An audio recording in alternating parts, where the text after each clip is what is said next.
Do you realize that we trust some people just because they can be trusted?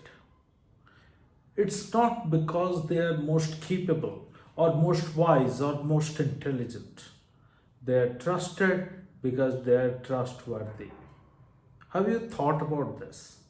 Ladies and gentlemen, my dear children, welcome to a new episode on Sadhana World Foundation. As usual, we will pick up some topic from our day-to-day lives and connect them with the ancient wisdom which is available for all of us. We have been doing a series for the people who are moving from campuses to work life. We have done 21 episodes till now, and today is the 22nd. So far, we have focused on qualities or thinking values of an individual. Today onwards, we will start talking about how the individual works with others. So the first of such dimension is about trust. So we are going to deal with it today. Let me bring up one such story from our ancient texts. That's Jataka story or Jataka Galpa. In a kingdom, there used to be groups of deer who were living in the jungle of that king. The king was very fond of hunting. He used to go to that forest almost every day and hunt one deer. But because the king will come every day and will hunt one deer, there used to be a lot of uncertainty, a lot of fear, a lot of confusion. Some deer will get hurt and all of this.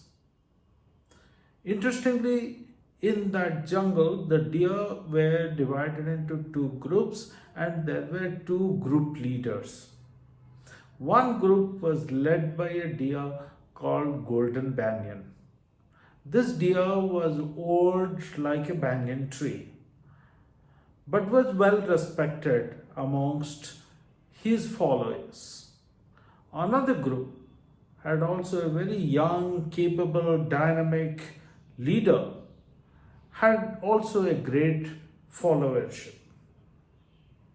So one day this Golden Banyan came and said to the group of others that, hey, let's bring a proposal to the king and tell him that one of us voluntarily will be available for the king to hunt.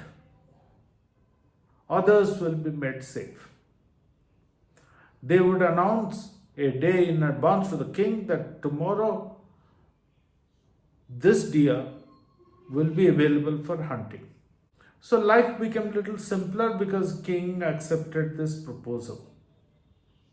This was going on for a while. One particular day, the turn came for a pregnant young deer. The king was expecting the pregnant young deer to be available for hunting.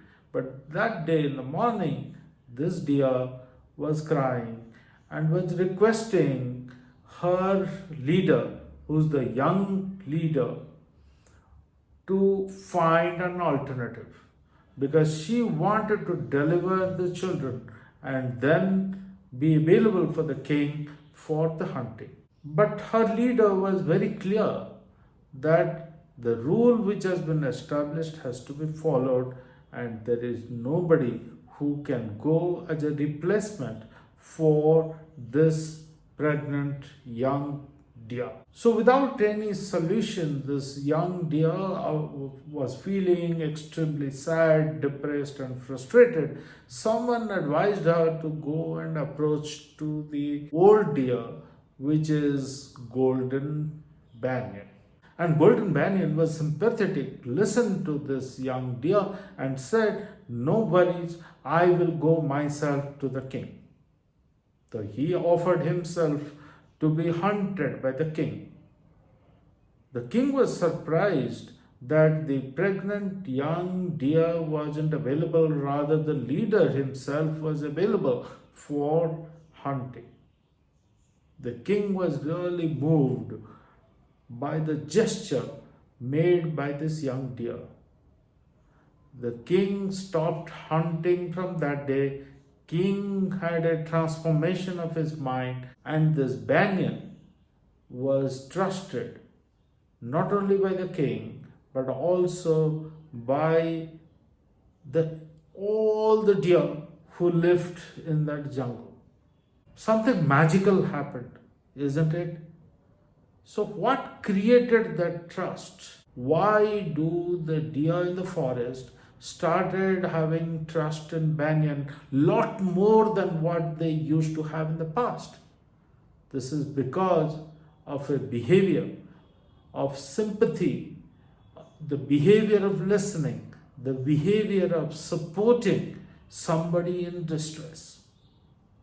It is about giving that degree of confidence, that degree of support, and saying to others that you can count on me.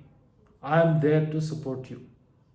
This happens in our homes, in our families, in our schools, colleges, communities, everywhere, workplaces, of course. It's not that the head of the family or head of an organization or head of the community is always trusted. The person is trusted only when the person brings forth certain behaviors, certain beliefs, and demonstrates it consistently that others can count on this person. It's not the wisdom, it's not the skill, it's not the intelligence, it's not the communication, it is nothing. It is only being trustworthy because you are available to stand for someone at someone's distress. Ladies and gentlemen, my dear children, it is easier to say but very hard to practice every day. You collaborate with people, you win others' trust by your behavior, by being available for the others.